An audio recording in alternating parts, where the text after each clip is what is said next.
I'm Lee Keys. I'm with the Counseling Center here at UA. Something's making that stop. I don't know what it is. I'm a psychologist. I've been at UA for 25 years. I'm going to tell you a little bit about the Counseling Center and then talk about managing interactions with distressed students. You do have a brochure in your packet. You'll see it says distressed students on it. It's white and gray and red. Please pull that out. I won't be reading it word for word, but I will be referring to it. Before I do that, though, I always like to ask large groups, how many of you knew that a counseling center existed on this campus? Okay, very good. We are an accredited college counseling service. There are only 2 in this state. You can guess where the other one is, probably. But we like to say that we do it better than that school does.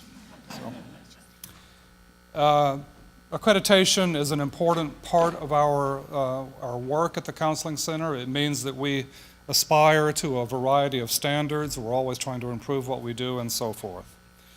Everybody knows that we do counseling and therapy, but we do more than that. We do a lot of outreach and prevention programming.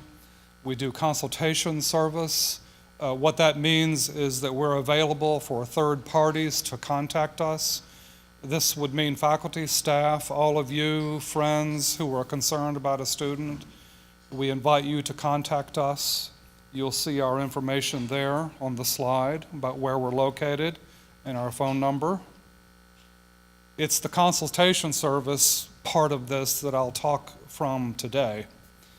The 4th part of our mission is training. We host advanced mental health professionals who are in training in our center every year, about 3 to 6 of them.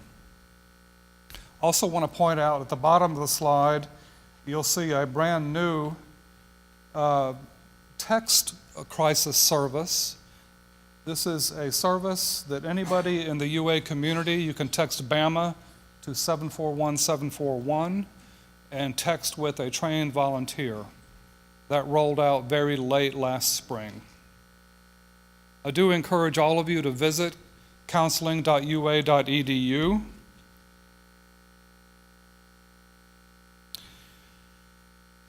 It is full of information related to mental health for students, and there's a section for consultation for third parties who are concerned. There's a lot of information there that you'll see.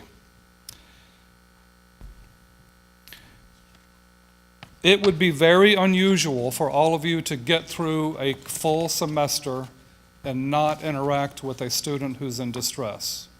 That would be very unusual. More than likely, you will have that kind of interaction a couple of times, maybe a few times in your semester. So it is important for all of you to be aware of distress signals and some tips about how to interact with them. As you just heard Mr. Dorsey speak, it's very important that you notice unusual things, okay? Atypical behavior, unusual appearances, disruptive behavior in the classroom and things like that. It's very important that you notice that and that you react to it, okay? I'm going to tell you a little bit about how to react to it in a moment, but just know this. Say something to someone, okay? If you just remember one thing from this talk today, say something to someone. It can be the counseling center, it can be UAPD if it's a safety issue. It should be UAPD if it's a safety issue. It can be your supervisor, but someone, okay? We would rather that you overreact a little bit than not react at all. So if you look in your brochure, you'll see some distress signals. There are 6 of them. These are the major presentations that you're likely to see in a classroom environment, a learning environment. Depression, far and away, is the most likely presentation that you'll see, okay? The stuff that you just heard about violence and that kind of stuff, though it exists, it is much, much more rare and infrequent than the ordinarily depressed individual that you might see in the classroom. You'll see some signs of that listed under depression. Because it is considered to be the common cold of mental health issues, 50% of all people are likely to experience depression at least once in their lifetime. So it's very common, but because it's so common, we tend to overlook it. But actually, you get a lot of bang for the buck by noticing the ordinarily depressed student.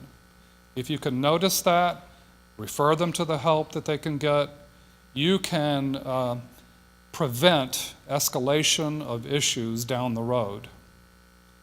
For example, Mr. Cho, the perpetrator at Virginia Tech, long before he carried out his crimes, he would have been seen as a sad young man. That's what people would have seen earlier in the cycle of his issues. So just know that reacting to something that seems ordinary to you can be very important, and you can prevent a lot of issues that way. Students can also be agitated and act out in the classroom. They may be disruptive or antagonistic. They might break classroom rules. It's very important that you react to that swiftly, okay? While it's easy to miss a depressed student, it is very hard to miss an acting out student or an agitated student. You will notice that very rapidly. Consult with someone, get them the help that they need rapidly.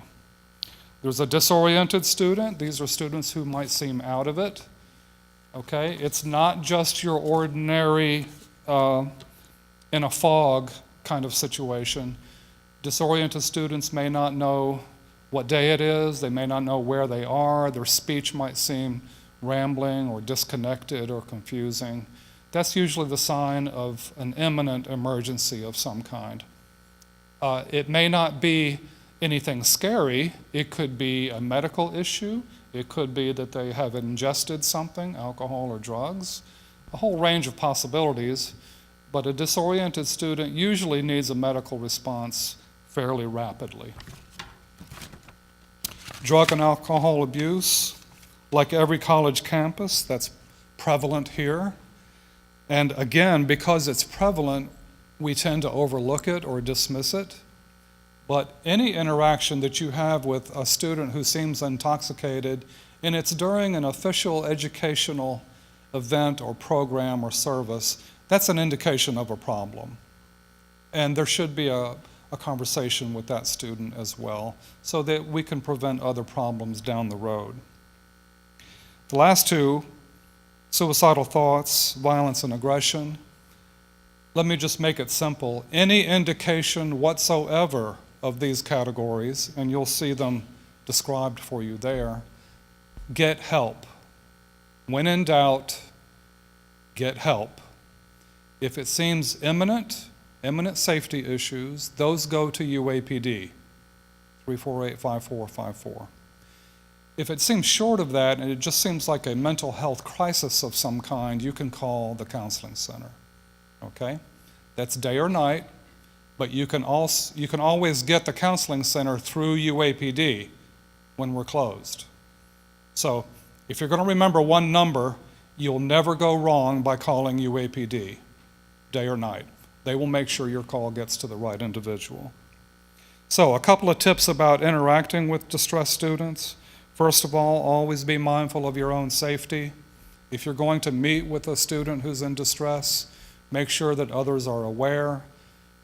Don't seat yourself in such a way that the distressed individual is between you and the door, okay? You want to align your meeting in an appropriate way. You might want to leave your door ajar, things like this. If you're concerned about the safety aspects of your working environment, you can also consult with the UAPD for that purpose. They'll be glad to tell you and advise you about how to arrange things in your workspaces. Avoid escalation. Students who are in distress are feeling bad. It's a little like carrying a rock in your shoe for a long, long time. There can be very irritable. So it's important that you not unnecessarily escalate matters by doing things like pulling rank or speaking too firmly or disrespectfully to the student. It may be true that they have broken rules and it is in fact time for you to pull rank, but just remember that can always be done later when things have calmed down. If things are not calm, try to avoid escalating emotions, that kind of thing. We encourage you to ask direct questions. Don't be afraid to ask very simple, direct questions, such as, are you intoxicated? Do you know where you are? Are you having thoughts of harming yourself? Okay? You do not need to be afraid about asking those questions. There is no FERPA impediment to observable behavior. If you observe something and you respond to that, it is appropriate for you to respond. If you're unsure, if you're too uncomfortable, it is fine to respect those limits, but talk to someone, okay? Make sure it's handed off to someone who can intervene. Don't assume that you're being manipulated. We all know that some students have wonderful scams going on. Some of them are pretty cool, actually. It's the ones that are not very sophisticated that bug me most. But, so even though we all know that happens, that students sometimes seek relief from responsibility and that kind of thing, you can't assume that at the beginning if you believe the student's in distress. Again, that can be sorted out later. And finally, make sure that you observe your own limits.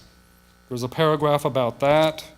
Respect your own level of discomfort, but always remember to hand it off.